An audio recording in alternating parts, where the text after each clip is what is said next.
Dacia Plant, forța vindecătoare a plantelor. Dacia Plant îți prezintă Detoxicolon, adevărata purificare a colonului. Detoxicolon este un produs 100% natural, cu efecte intense, utilizat pentru detoxifiere și curățarea colonului.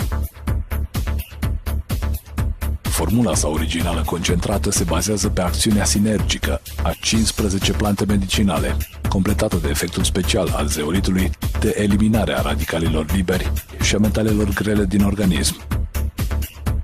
Fibrele de in și psyllium, zeolitul, plantele medicinale și aromatice au efecte puternice în cazurile de obezitate, în curele de slăbire, constipație, cazuri de colon iritabil, hemoroizi, nivele crescute ale colesterolului și glicemiei, alergii, imunitate scăzută și tranzit intestinal defectuos.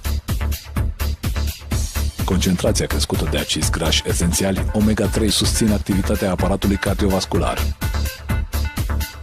Detoxicolon elimină incrustațiile intestinale aderente.